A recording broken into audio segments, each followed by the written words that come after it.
गरुड़ पुराण पहला अध्याय। मृत्यु के तुरंत बाद क्या होता है और फिर वह क्षण आता है जब जीवन की अंतिम श्वास रुक जाती है, नेत्रों के आगे अंधकार छा जाता है और संपूर्ण अस्तित्व एक शून्य में विलीन हो जाता है। किसी ने कभी कल्पना भी नहीं की थी कि आज की सुबह उसकी अंतिम सुबह होगी। परिवार रो रहा होता है, चिकित्सक कहता है अब यह नहीं रहा, किंतु जो चला गया वह सब कुछ देख रहा होता है ऊपर से, आत्मा के रूप में। गरुड़ पुराण कहता है मृत्यु के तुरंत पश्चात आत्मा अचंभित हो जाती है। उसे समझ नहीं आता कि यह क्या हुआ। वह चिल्लाती है, पुकारती है, मैं यही हूं, क्या तुम मुझे देख नहीं रहे? किंतु उसकी पुकार कोई सुन नहीं सकता, क्योंकि अब वह इस लोक की नहीं रही।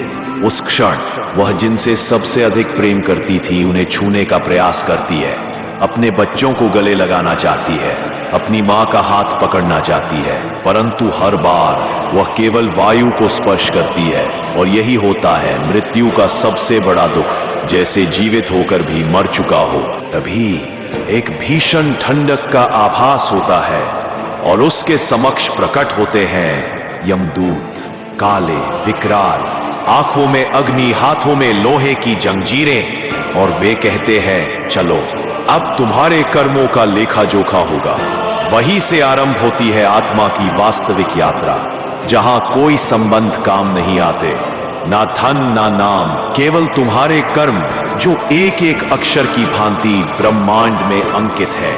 मृत्यु अंत नहीं है, यह एक नया द्वार है जिसके उस पार केवल सत्य है, निर्दयी, अडोल, अपरिहार्य सत्य, जहां हर जीव को उतरना ही पड़ता है, चाहे वह राजा हो या रंक। यह था गरुड़ पुराण का पहला सत्य।